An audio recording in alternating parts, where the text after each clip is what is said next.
o Senhor ao teu coração. E não quero que você se assuste. Alguns irmãos estavam assustados, porque falaram assim, pastor, as mensagens estão vindo muito fortes, né? O pessoal está ficando com medo, mas eu quero que você não fique com medo. Quero que você abra teu coração para receber mais um ensinamento do Senhor. Hebreus, quero falar de fé. Hebreus capítulo 11.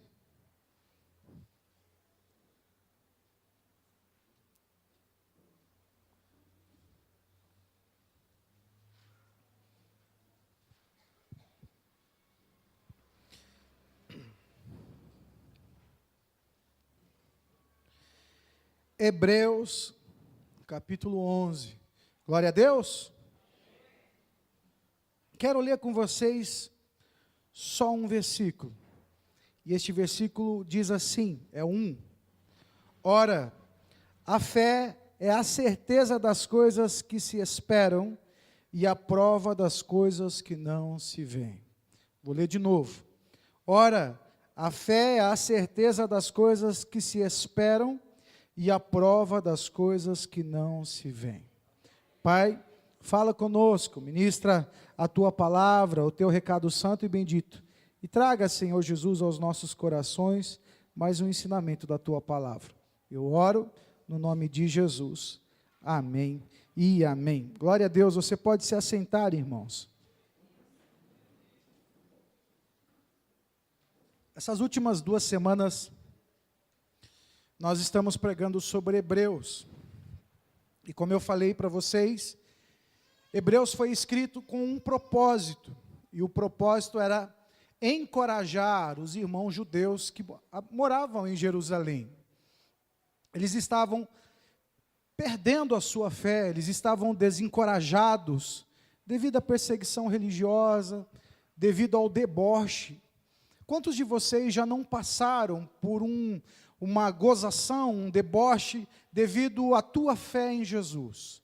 Coisas que nós, muitas vezes, nos abstemos por causa da nossa fé, escolhemos fazer diferente, contrário daquilo que as pessoas estão acostumadas a fazer, em nome da nossa fé. E quantas pessoas, quando viram a gente passar pela dificuldade, debocharam, dizendo assim, ei, cadê o seu Deus? Ei, aonde está a tua fé? Jerusalém também tinha um grupo de irmãos cristãos que estavam desanimados. Eles estavam sem esperança. Eles não conseguiam olhar para frente e acreditar que coisas boas poderiam acontecer. Então, Hebreus foi escrito com o único propósito, encorajá-los, ensiná-los a perseverar, a ter confiança, a ter fé. Se eu perguntar para você, e falar para você se você tem fé, você vai dizer que sim. Mas hoje eu quero ensinar a você a diferença de acreditar e de ter fé. Tem pessoas que acreditam, mas não têm fé. Tem pessoas que têm fé, e elas manifestam isso nas suas atitudes. Qual é a diferença? Você sabe qual é a diferença? Se eu falar para você, Jesus levanta mortos, ressuscita mortos, você vai dizer, eu acredito. Você crê que Jesus ressuscita mortos? Você vai dizer, eu creio. Então por que você não vai nos cemitérios, no meio dos velórios, e começa a dizer para os mortos que estão lá, levanta e anda? Se você ouvir alguém dizer a você, você acredita que Jesus cura? Você diz, acredito. Você crê que Jesus cura? Creio. Então por que você não vai na porta dos hospitais, pede para entrar nos hospitais e começa a orar por todos os doentes para que eles possam ser curados?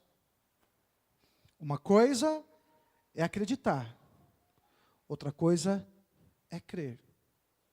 Acreditar é aquela coisa que nós temos porque nós já ouvimos falar, já vimos experiências faladas pelos outros, mas crer é fazer com que a gente saia e tenha uma atitude.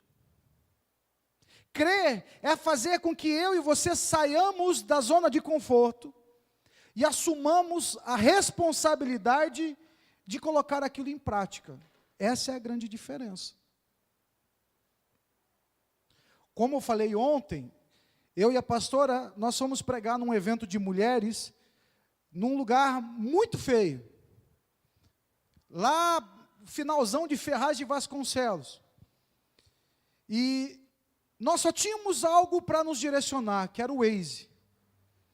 Então, eu olhava aquilo e eu me senti mais ou menos como eu me senti no Rio de Janeiro, quando você está naquela avenida principal e você começa a ver a Rocinha, e você diz assim, meu Deus, eu vou entrar na Rocinha. E a avenida vai te conduzindo para a Rocinha, e você diz, meu Deus, eu vou para a Rocinha. Só que quando você chega a metros da Rocinha, você vê um túnel, e você diz, que gostoso. Você entra no túnel e acaba em Copacabana. Que delícia. Mas, enquanto você está andando na via, e você começa a ver aquele morro cheio de favelas, cheio de casinhas, que está cheio de bandido também, que está cheio de traficante também, você começa a dizer, será que esse negócio está me levando para o lugar certo? Ontem, eu me senti mais ou menos assim. Da minha casa ao lugar que nós tínhamos que ir, o Waze marcava 22 quilômetros. Mas quando nós entramos na cidade de Tiradentes, eu comecei a me lembrar da primeira igreja que nós assumimos lá, e aonde ficavam os traficantes, aonde ficavam os bandidos, aonde eles se reuniam. E eu percebi que o Waze estava me levando exatamente para o meio daquele lugar. Uma coisa era ser pastor lá e se acostumar a lidar com eles. Isso faz 18 anos. Os bandidos hoje são outros, os traficantes são outros. Ninguém me conhece mais, ninguém sabe quem eu sou. Eu comecei a ir mais adentro, e eu me lembrei que era uma escola que a minha mãe dava aula, e eu ia lá quando era criança, isso em 85. Ninguém sabe que eu sou o filho da dona Mônica, da professora Mônica. E o Waze mandava a gente entrar e ir entrando. E eu comecei a ficar com medo, irmãos. Aí eu que estava com o vidro entreaberto, fechei o vidro.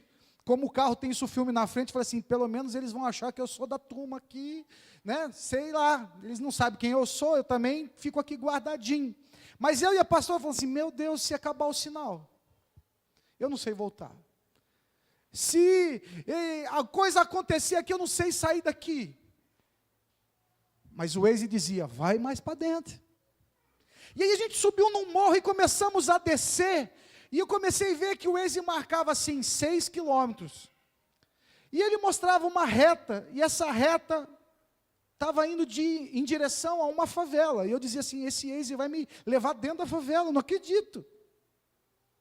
Senhor da glória, onde que eu vou, Senhor? E o Waze falou assim, buraco à vista. Buraco à vista. Eu falei assim, essa mulher vai ficar rouca. De tanto que ela fala, buraco à vista.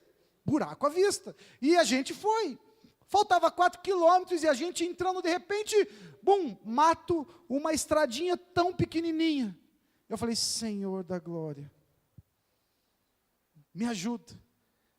Aí o Waze disse assim, você chegou ao seu destino. Eu me cheguei ao meu destino, cadê a chácara? Cadê o lugar? Ele disse que eu cheguei ao meu destino. E eu fiquei procurando o meu destino.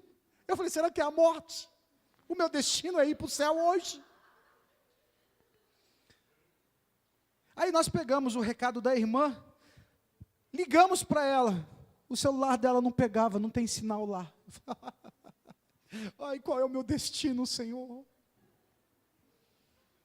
O Waze estava certo, ele mostrou para a gente até onde tinha que ir. Só que a gente observou que a gente tinha passado a entrada. A gente voltou, encontrou e, graças a Deus, a gente estava seguro. A gente creu no Waze. Porque a gente saiu de casa e fomos seguindo as suas instruções até o destino final. Quantas vezes eu saí e dizia assim, não acredito nele. Não creio nesse negócio, eu vou por mim. E aí eu tentava ir pelo caminho que eu sabia, e o Waze dizia assim, vai por aqui, corrigindo. E ela, sabe, recalculando, porque eu não confiava naquele negócio. Mas depois de ir tanta bocada com aquele negócio, eu comecei a ter uma certa fé no Waze. Mas ontem, eu confesso a vocês, fiquei com medo, porque o Waze poderia estar em infidelidade. A fé é exatamente isso. É você saber que há um destino, que há um fim, e você acredita naquilo que te foi oferecido. Acreditar somente não faz a gente chegar a lugar nenhum. Crer faz a gente sair, correr riscos, mas saber que nós vamos chegar a um determinado fim. O texto que nós lemos é muito conhecido. O texto diz claramente, a fé é a certeza. A fé é a certeza das coisas que se esperam. E muitos só confiam na primeira parte do texto. A fé é a certeza. E a gente esquece que a fé também é a prova. Assim como ela é a certeza, ela também é a prova. Hoje, muitos jovens foram fazer o Enem. A Ana foi fazer o Enem. O Bruno foi fazer o Enem também, né? O Paulinho, do Moisés, fazia Enem. Eles foram fazer uma prova. Para que serve prova? Prova serve para avaliar conhecimento. Se eu não estudei, se eu não tenho conhecimento nenhum, para que eu vou fazer prova? Não tem cabimento, concordam? Então, prova só serve para avaliar conhecimento. E quando nós temos muito conhecimento, a nossa avaliação nos proporciona boas notas. Não é assim que funciona? Quando eu não tenho conhecimento, a minha avaliação vai ser negativa. Eu não vou ter boas provas, não vou ter boas notas. Então aqui o texto diz, a fé é a certeza, mas a fé também é a avaliação. A fé, ela se manifesta na minha confiança, mas ela também se manifesta na minha perseverança. Na minha capacidade de resistência. Na minha capacidade de paciência. Isso é fé. Então, eu e a pastora andávamos, e eu ficava pensando assim, meu Deus, e se tiver errado? Se tiver errado, eu preciso ir até o fim para saber. Se eu não ir até o fim, eu não vou saber se o Waze está certo ou se está errado. Eu preciso ir até o fim.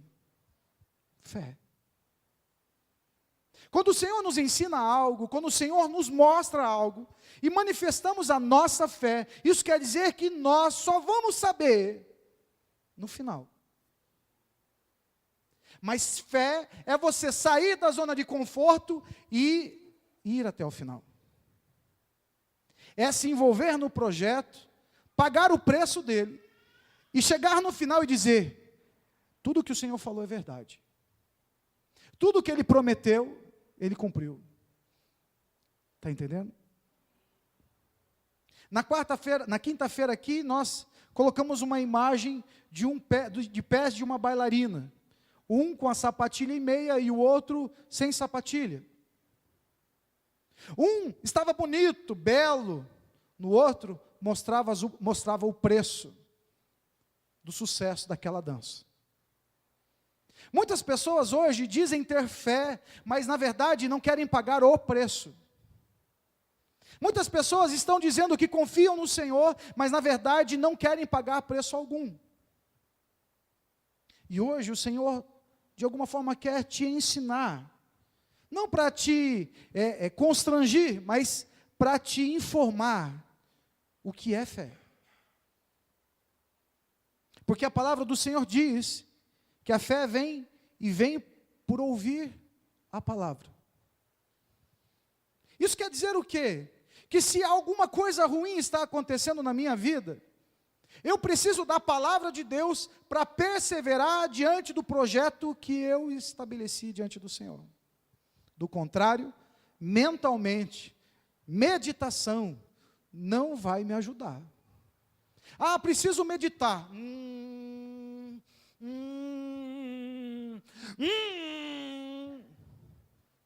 Você precisa da palavra de Deus para ela te impulsionar. Você precisa da palavra de Deus para ela te direcionar. Alguns irmãos ficam doentes, por exemplo, e começam a pensar assim: é o fim, vou morrer, acabou. Acabou para mim, zerou.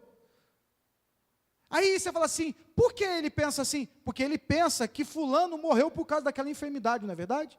Ciclano morreu por causa daquela enfermidade. Beltrano morreu por aquela enfermidade. Ele não consegue se lembrar quem venceu a enfermidade, ele só pensa em quem morreu. Conversava com uma pessoa hoje que ela foi fazer um exame e apareceu lá um cisto no útero, um mioma no útero, e ela começou a pensar: ai meu Deus, ai eu estou com câncer, ai eu estou com câncer. Eu falei assim: por que você está com câncer, filha? Não, porque uma tia minha teve câncer. Porque um parente próximo teve câncer. Eu falei assim: mas quem disse que você está com câncer? O médico falou que você está com câncer? Não, não falou nada. Mas é porque eu já pensei que, porque eles tiveram, eu também tive. Mas e na tua família, quantas pessoas não tiveram câncer? Quantas pessoas da tua família tiveram câncer e foram curadas do câncer? Ela não consegue pensar, ela só pensa no pior. Ela não consegue pensar no melhor, ela só consegue pensar assim: agora é o fim, acabou para mim. Quando nós entendemos o que é fé, a gente vai perceber que o Senhor produz em nós esperança, expectativa, coragem, renovo, alegria, Ele traz paz. E aí, em vez da gente pensar no pior, a gente pensa no melhor, irmãos. Em vez de a gente pensar que uma enfermidade vai gerar doença que vai nos matar, a gente pensa que aquilo vai fazer a gente crescer.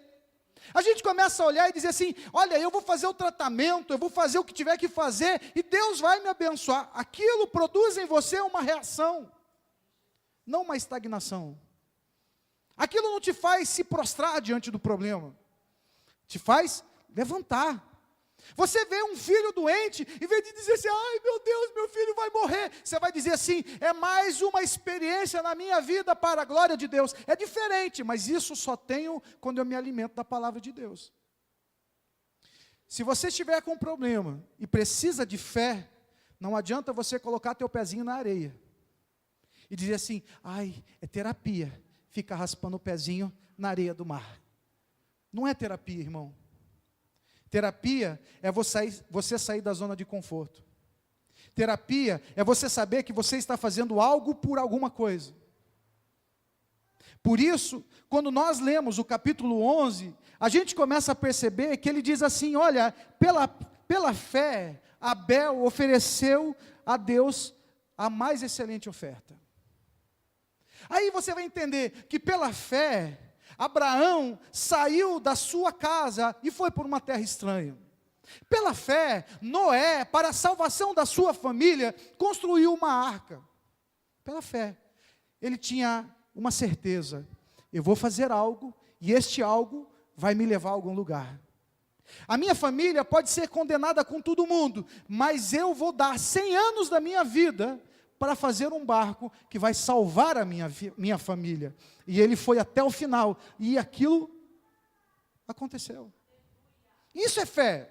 Quando você diz assim: olha, eu quero manifestar a minha fé para a salvação da minha casa, você não olha o obstáculo, você não olha as provas, você não olha as dificuldades, você olha que você vai chegar até o fim. E lá no fim é que você vai ver como foi bom confiar no Senhor. É lá no fim que você vai perceber como foi prazeroso esse processo. Você não vai ver marcas, irmãos. Você não vai ficar vendo frustração, porque não tem coisa mais gostosa do que comemorar uma vitória. Quando você diz assim: eu vou estudar, mas eu sou velho, eu vou estudar, vou fazer universidade. Quando você se formar, não tem coisa mais prazerosa para você do que pegar aquele canudo e dizer: eu tenho 70 anos e realizei o meu sonho. Eu tenho 60 anos e realizei o meu projeto. Eu fui até o final. E o Senhor quer que a gente realize os projetos, por quê? Porque isso abençoa a nossa alma. Isso torna a nossa alma saudável.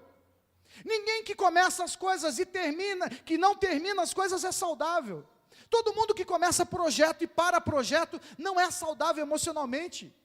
Ele só guarda a mágoa, só guarda rancor, só guarda decepção. Ninguém que se envolve num projeto profissional e não conclui esse projeto é saudável emocionalmente. Por isso nós precisamos de fé. Fé não essa fé que muitos têm, que é acreditar, não fé. Você acredita que Deus pode te abençoar? Ah, eu acredito. Então por que você não toma uma posição? Por que você não começa? Por que você não persevera? Por que você desiste? A Nina estava falando o testemunho dela aqui, essa semana para a gente. O mês passado Deus falou para nós assim, olha, o Senhor vai abençoar alguém aqui este mês. Vocês lembram disso? O Senhor estará abrindo uma porta para vocês este mês. Aí ela ficou assim, oh Deus, eu recebo esse negócio aí. Ela recebeu para ela. Ela ficou durante todo o mês esperando a oportunidade chegar. E aí chegou no dia 31, ela disse assim, Deus, o Senhor falou que é esse mês, e dia 31 hoje é o último dia. Estou esperando. Ela não saiu de casa, ficou esperando o telefone tocar. Por quê? Porque ela creu. Se ela acreditasse, ela ia fazer as coisas dela, e ela não ia ter nenhum posicionamento. Ela creu e esperou. Deus, o telefone vai tocar. E o telefone tocou. E a empresa contratou. E o emprego que ela esperava aconteceu. Sabe, ela esperou até o último dia do mês. Fé. Isso é fé. Quando nós falamos que acreditamos na transformação de um ser humano, nós não estamos falando que nós dependemos de coisas. Nós estamos dizendo, Deus, eu creio que fulano pode mudar, e eu vou fazer tudo para que isso aconteça. Aí você sai da tua zona de conforto. Ah, pastor, mas você não sabe. Irmão, você creu? Então vai até o fim. Você crê que Deus pode abençoar teus filhos? Vá até o fim. Você crê que Deus pode te dar uma vida profissional abençoada? Vá até o fim. Se você não for até o fim, você não vai ter confiança. Falava aqui para os homens ontem. Chegou um determinado momento da minha vida que eu não estava feliz. Chegou um determinado momento da minha vida que eu não estava satisfeito. Não estava satisfeito e tinha muitas coisas que precisavam mudar na minha vida. E aí eu comecei a olhar para a pastora, e a pastora tinha sonhos, e eu também tinha sonhos, mas a gente precisava tomar uma decisão. Nós precisávamos harmonizar os nossos projetos. Nós precisávamos harmonizar como família os nossos sonhos. E não ela ter o sonho dela e eu ter o meu sonho. Nós precisamos andar para o mesmo caminho, com as mesmas regras, com as mesmas motivações. Então, começamos a aprender a palavra de Deus, e a palavra de Deus começou a nos ensinar algumas coisas. E a gente falou assim, não é pela forma que a tua família te ensinou, não é pela forma que a minha família te ensinou, vai ser da forma como Deus quer. E a gente creu. Nosso casamento foi baseado na forma que Deus estabeleceu. Nosso relacionamento, nossa vida, tudo, nossos projetos, tudo começou a ser como Deus quer. Fomos discriminados, fomos rejeitados, nossa família foi a primeira a nos retalhar, foi a primeira a nos isolar, foi a primeira a nos abandonar. E quanto mais eu precisava da ajuda da minha família, mais a minha família dizia assim, não é a tua fé, não é a tua confiança no Deus que você está dizendo, então vai na tua fé. Nos momentos mais difíceis, irmãos, a gente olhava para Deus. Por quê? Porque a gente confiou nele. A gente escolheu isso. Então a gente só ia saber se a decisão que nós tomamos estava certa, se nós chegássemos até o fim. Hoje, nós já somos testemunhas do que Deus fez. Hoje nós já podemos dizer o que o Senhor realizou nesses últimos anos. por causa da escolha que fizemos, pela obediência à palavra de Deus. Eu dizia assim, bom, se Deus foi capaz de colocar a carne esponjosa na minha mão, Ele é capaz de me sustentar nas maiores dificuldades da minha vida. Então, se Deus existe para colocar uma carne esponjosa na minha mão, Ele existe para me abençoar. Então, eu vou escolher fazer isso aqui, e pagar o preço disso aqui. Pensa que eu não tive medo, não pensa que eu não pensei em desistir. Não, irmão, quando você crê, você pensa em chegar até o fim. Olha, nós éramos dois teimosos, que falamos assim, ou a gente morre junto, ou a gente vive junto. Ou a gente chega até o final junto, ou a gente não vai chegar até o final, mas nós vamos junto. Alguns pastores diziam assim, vocês precisam ir para Israel. Eu falava, só vamos junto. Vamos viajar, deixa a tua mulher em casa. Não, só vou junto, só vou com ela, não vou sozinho. Mas uma viagem para Israel custa 16 mil reais, 14 mil reais. Pois é, por isso que eu não vou para Jerusalém. Por quê? Porque eu vou precisar de 32 mil para ir. Mas aí você tem que falar para a igreja. Olha, agora você tem 2 igrejas. Eu falei, irmão, eu nunca vou pedir isso para a minha igreja. Porque eu não vou pôr esse peso sobre eles. Mas se um dia Deus quiser me levar para lá, Ele vai me levar. Mas vai me levar com a minha esposa, porque o projeto é os 2 ou ninguém. Eu vou ter férias. As férias, os 2 ou ninguém. Vamos comer no restaurante? Os 2, mas ninguém. Às vezes eu escapo no McDonald's.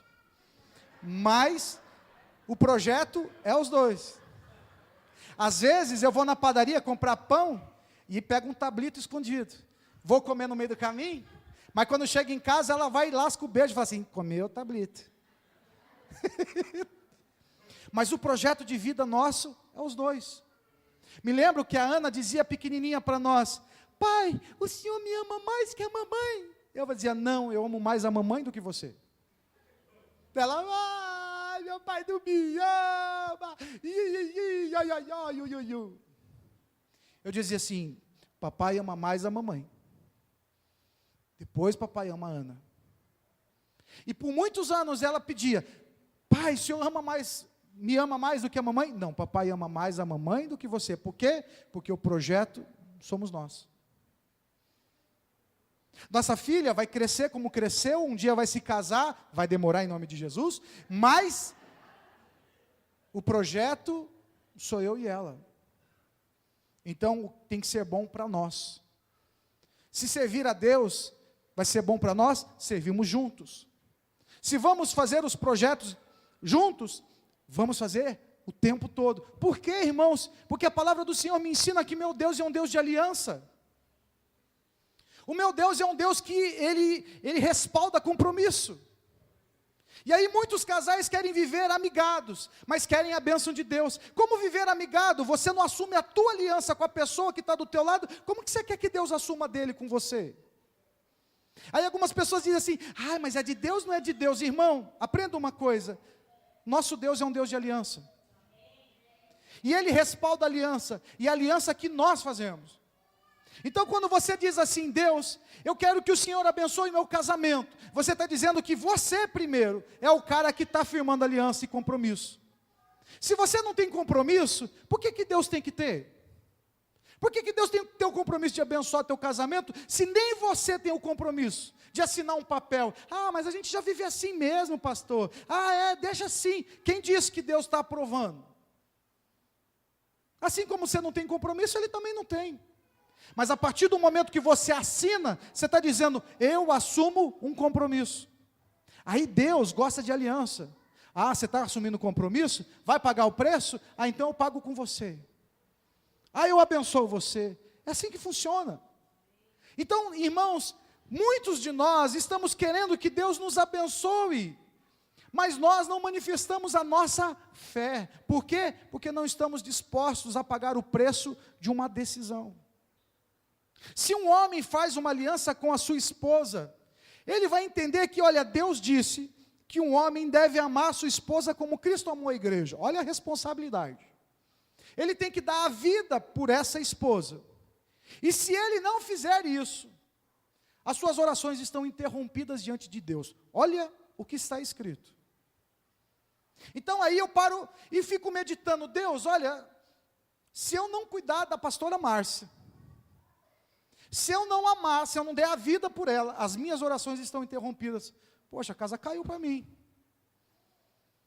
Então, se eu tenho uma aliança com ela, Deus tem uma aliança conosco. Então, se eu cuidar dela, Deus cuida de mim. Então, eu cuido dela. Em vez de eu competir com ela, em vez de eu quiser pisar nela, não, eu vou fazer ela crescer. Por quê? Porque faz com que tudo que eu peça diante de Deus seja ouvido. Ensinamento simples, que você não vai ver ninguém dizendo para você assim, olha, dá a vida pela tua mulher, vai jogar bola. Vai jogar bola, deixa a mulher ir, essa goteira aí. Esse é o conselho que nós recebemos. Deixa ela fazendo comida e vai lá jogar videogame. Sai com teus amigos. É o dia dos amigos. Ei, Deus não está nisso. Deus está na aliança. Deus está no compromisso. Quando nós entendemos isso, a gente fica taxado como babaca. Ah, o babaca fica ali o tempo todo lambendo a mulher dele. Não é que ele está o tempo todo lambendo a mulher dele, não. Ele está ali cuidando porque ele fez uma aliança. Ah, é muito radical, pastor. Pois é, isso é fé. Eu quero chegar lá no fim para poder descobrir que eu tomei a decisão certa. E não ficar no meio do caminho dizendo assim, ah, eu acredito que Deus pode abençoar o matrimônio. Então por que você não se posiciona? Ah, eu acredito que Deus pode abençoar os meus filhos. Então por que você não mostra o caminho que eles devem andar? Ah, pastor, mas eu não consigo, pastor. Quando as coisas começam a apertar, aí o coração de mãe. Que coração de mãe? Se você está fazendo algo com propósito, você vai até o fim, irmãos. Por quê? Porque lá no fim é que você vai descobrir o que você fez. Isso é fé.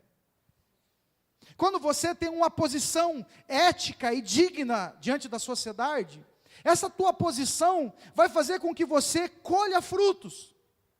Mas aí vem a primeira pessoa e diz assim para você, ó fulano, recebe aí uma porcentagem por fora para você poder deixar eu entrar nessa concorrência.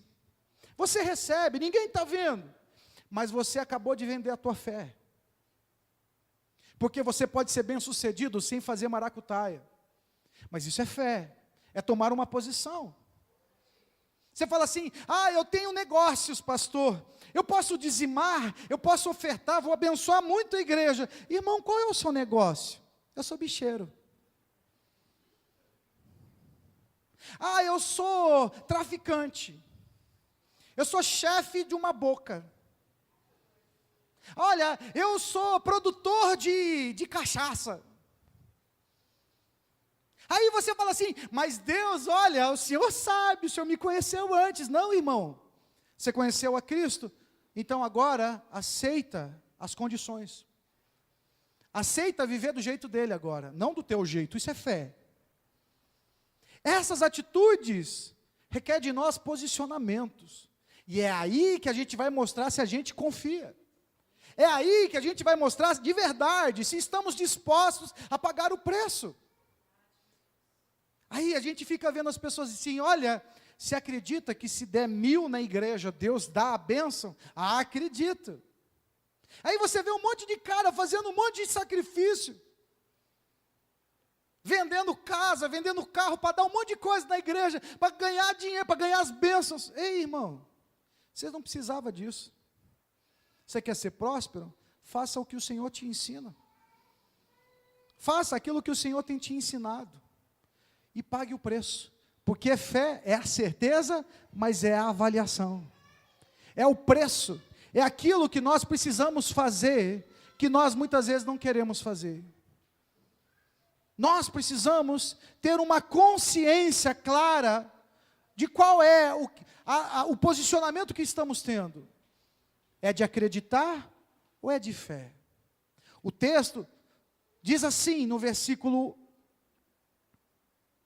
6, ora, sem fé é impossível agradar a Deus, porque é necessário que aquele que se aproxima de Deus creia que Ele existe e que Ele é galardoador dos que o buscam. Se eu vou até o Senhor, o mínimo que Ele espera de mim é que eu acredite. O mínimo é que Ele espera da gente, que a gente acredite. Se Ele está dizendo que Ele te ama, então o mínimo que Ele espera de você é que você acredite. Se Ele diz que é fiel, o mínimo que Ele espera de você é que você acredite. Se Ele está dizendo que Ele cuida de você, não tenha medo. O mínimo que Ele espera de você é que você acredite. Porque sem fé é impossível agradar a Deus. Quando o Senhor mandou trazer essa palavra ao teu coração, a única finalidade é fazer com que você saiba identificar de verdade o que é que você está produzindo. Porque, irmãos, como teu pastor, eu gostaria muito que você fosse na minha fé. Mas a minha fé não faz você sair para trabalhar, perseverar e encontrar os problemas que você encontra lá. Eu não vou estar lá. A minha fé não vai servir para você na hora que você precisar repreender teu filho. Por quê? Porque eu não vou estar lá. A minha fé não vai servir para você quando você precisar fugir do Ricardão ou da Ricardona, quando elas começarem a tentar você. A minha fé não vai ser suficiente para você, jovens, que vão estar ali apimentando o seu namoro, com beijinhos quentes, onde vocês estão sozinhos em casa, sem ninguém, e aí pipipi, papapá, pipipi, pega daqui, pega de lá, pega daqui, pega de lá. Eu não vou estar lá para segurar a tua onda na hora que você fornicar. Por isso, não adianta você vir na minha fé, você precisa ir na sua fé. É você que vai se lembrar de quando Deus falou que é melhor para você, que você não faça o que você vai fazer. É você que precisa crer. Não eu, é você. Por quê? Porque a minha fé serve para mim. Nos meus projetos, nos meus propósitos, nos meus posicionamentos. Agora a tua fé é que vai ajudar você nos teus. E aí, irmãos, não diga para mim assim, pastor, eu estou tentando, eu estou lutando. Você está tentando, ótimo, glória a Deus. Isso é fé. Mas se você nem tentar, está tentando mais, você não tem fé nenhuma. Você já abandonou esse projeto. Por isso, o que o Espírito de Deus espera de nós, o que Jesus espera de nós, é que a gente manifeste a nossa fé em obras. Não são as obras que nos salvam, mas são as obras que testificam a nossa fé. Porque a fé sem obras é morta. Por isso, meus irmãos, nessa noite o Espírito de Deus manda eu te ensinar isso. Porque vocês têm projetos, vocês têm problemas, vocês têm sonhos, e vocês precisam de fé. Fé para poder realizar. E aí talvez você possa estar doente hoje, e você vai precisar de fé para fazer um tratamento. Mas quanto tempo leva? Não importa, se você tiver fé, você faz o tratamento 1 ano, 2 anos, 3 anos, quanto tempo for. Mas se você não tiver fé, você vai acreditar que Deus pode curar, mas você nunca vai fazer o tratamento. Eu prefiro me largar para a morte. Eu prefiro nem lutar. Se eu tiver, eu morro, porque eu não suportaria. Não, irmão. Vai lá. Contraria a lógica. Mostra para as pessoas o que você e o seu Deus é capaz de fazer. Coloca aqui, enfia essa agulha aqui. Eu me lembro quando a gente foi fazer uma transfusão de sangue. Eu e a pastora, inocente, nunca tinha ido. Uma doação de sangue. Eu falei assim, vou lá, eu tenho uma veia boa. A mulher vai pegar o negócio aqui, coloca aí. Aí quando a mulher arrancou o negócio e mostrou a grossura da agulha, eu falei, Senhor, comecei a tremer, a glicemia baixou, acho que a pressão subiu. Eu comecei, meu Deus do céu, eu não vou olhar, não vou. Pergunta para mim se eu fui fazer de novo. Eu nada, depois que aquela mulher enfiou uma carga de caneta Bic na minha veia, eu falei, quero saber disso não. Ah, mas as pessoas estão precisando. Eu posso orar para que ela possa ser curada. Eu tenho fé para ir até lá. Eu tenho fé para deixar Deus fazer uma grande obra. Eu tenho fé para encorajá-la, mas desculpa, não tenho fé para tirar mais sangue não. Oh, irmãos, o Senhor só quer produzir isso em você. Se você tiver fé, você vai estabelecer o projeto e vai até o fim dele. Quando você chegar no fim, você vai dizer assim, Deus era comigo, Deus foi comigo, eu venci, glória a Deus, vou me lançar em outro, e vou me lançar em outro. Às vezes o que eu vejo, às vezes no culto de propósito, vou fazer um propósito, 4 quinta-feiras vou estar na igreja, na segunda já não está. Não, vou fazer um propósito que eu vou orar, no terceiro já não está, quebrou. Ah, tinha uma viagem. Ô pastor, não era todo dia que aparece uma viagem. Você nunca vai ter fé, porque tudo que você começa, você não termina. O Senhor quer que você aprenda isso. Eu vejo vários irmãos tentando, lutando, batalhando, mas muitas vezes o que eu vejo são irmãos mudando. Ah, vou mudar, pastor, o projeto, porque, olha, está muito difícil, acho que não é de Deus, não. Calma aí, irmão. Quem estabelece se é de Deus ou não, é a palavra. Se Deus falou para você assim, vai, mas vai com esta postura, então vai com essa postura. Não é o projeto, é a postura, é a forma como você lida com o projeto. Isso que importa. Quando você concluir o projeto, aí você vai dizer assim, olha, o justo vive pela fé. O justo, a palavra justo também quer dizer o poder de se ajustar bem. E a primeira coisa que eu vejo muitas pessoas fazendo, é que quando aparece a primeira dificuldade, ele não tem a capacidade de se ajustar. Por quê? Porque eu não mudo, pastor. É assim, tem que ser do meu jeito. Capacidade de se ajustar. Quantas vezes eu imaginei ver uma igreja cheia, mas cheguei na igreja e a igreja estava vazia. E aí, como eu prego? Prego como se eu pregasse para uma igreja cheia. Ah, hoje eu espero que não tenha ninguém, é feriado, o povo vai tudo viajar, a igreja cheia. Eu tenho que ter a capacidade de me ajustar e de me motivar, seja lá qual for o projeto. Ah, está chovendo, está frio, está calor. Capacidade de se ajustar. E de se motivar. E de poder produzir com qualidade, como se você estivesse fazendo para uma multidão de pessoas. Muitos estão esperando isso. Esperando o acaso motivá-los. A fé me ensina que o acaso não me motiva.